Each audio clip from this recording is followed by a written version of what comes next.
coming, I've been doing this for 3 years, and a consistent group of people have been working together now for about the same time.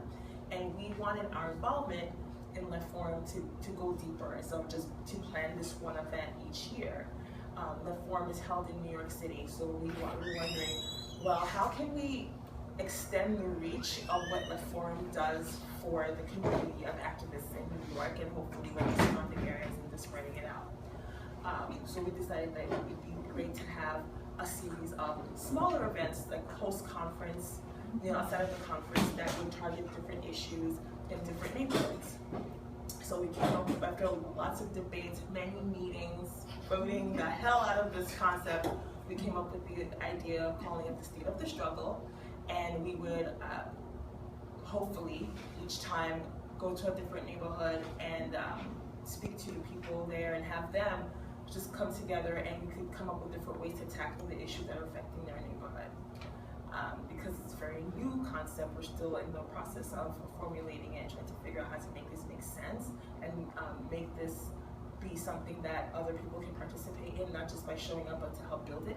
Because if we want this to be a participatory project, we want the people whose neighborhoods we want to be in and talk to be involved in it. So we had to kind of keep pushing it back, and then we decided what would be better than just hosting it as a panel, and then seeing how we can go from there, and actually helping build it from a panel into something bigger. So that's where SOS, State of the Struggle, the panel, was born. And it was through my outreach as a foreign volunteer that I got to know the different people on this panel. So I'll let them introduce themselves and tell you what they do, and then we can get into our discussion. Thank you. I'm Sasha Alexander. I'm the membership director at the Sylvia Rivera Law Project here in New York City, and I'm also the founder of Black Trans Media. And I've been doing youth media, social justice, community-based organizing work for almost 20 years, since I was a young person myself, and was politicized as a student organizer. And at the Sylvia Rivera Law Project, we work to make sure that all folks are able to self-determine their gender regardless of, free of harassment and discrimination, and definitely inclusive of race and gender. And so we do a lot of racial justice and gender justice work on top of our economic justice. And primarily we serve incarcerated, formerly incarcerated, and communities of trans and gender nonconforming and intersex folks who are heavily policed, and discriminated against, whether that's employment, housing, everything. We also are a legal project, so we do everything from provide direct legal services like name changes to more of my work, which is movement building work, which is organized campaigns, intersectional, and build off of our work on abolition and other principles. So I'm really excited to get to share the work that Sylvia Rivera Law Project's been doing in the city for the last 15 years, and just the legacy of organizing that low-income, trans, gender nonconforming, and intersex people of color and LGBT people of color have been doing. So not say any more for now. Fascinating. My name is Ariana, and I'm actually from the St. Louis metro area, where, as you, I'm sure, are aware, we've been having some problems lately. But I've been working over in North City, North County area of St. Louis for almost 5 years now. I'm a paralegal. I'm a former teacher, and I don't belong to any organization, because our problem in St. Louis is the organizations, because they organize things to death, literally. They will kill it rather than have it be off message or change or things like that.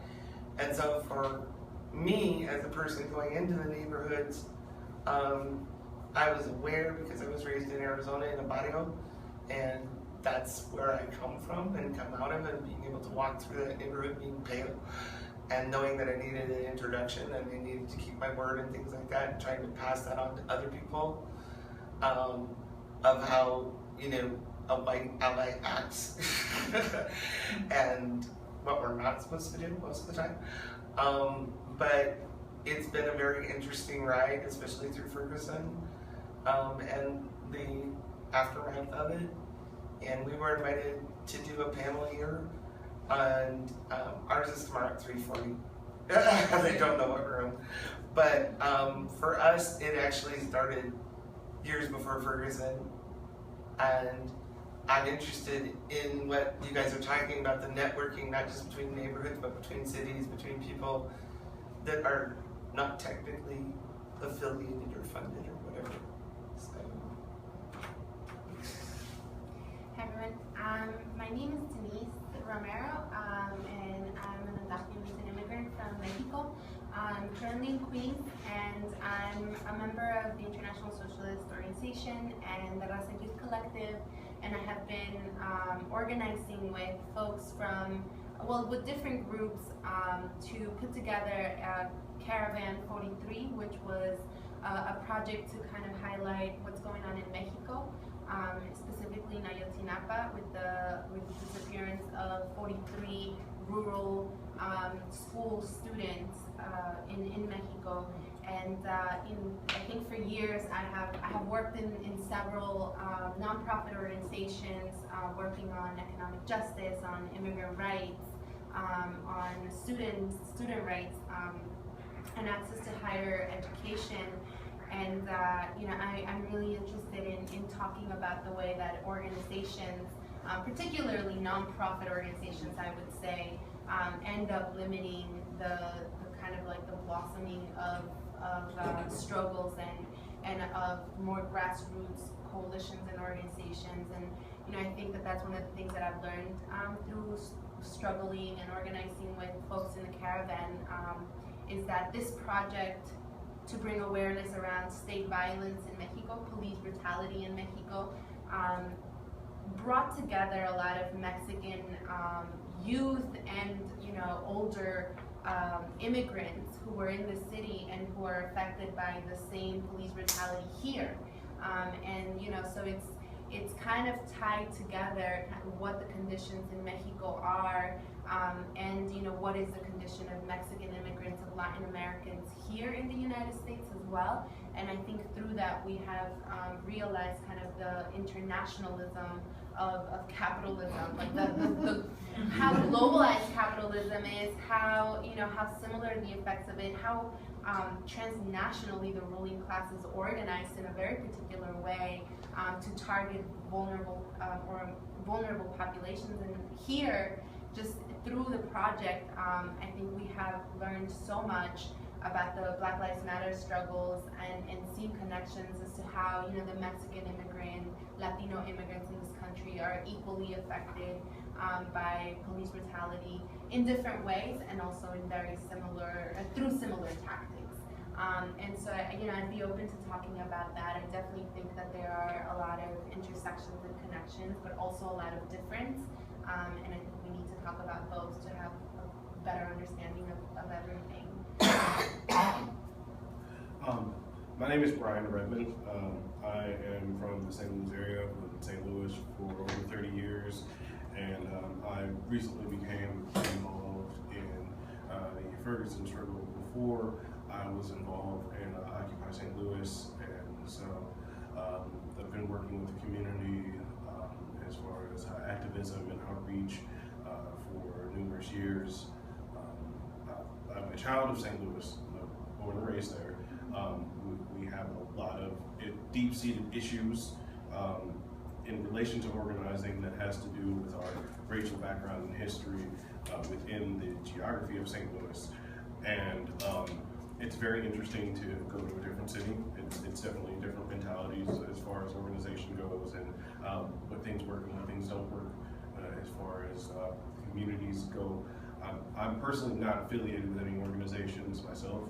I just go out and I get work done and do things and make things happen as well as I can. I do a lot of writing. I have a degree in journalism and communication studies, so I try to write things from the perspective of African Americans and try to lend my voice to theirs, not be a voice for them, because there are a lot of people who have a better idea of that struggle than I do at times, and they have better opinions, and so I can only give things from my perspective, I see.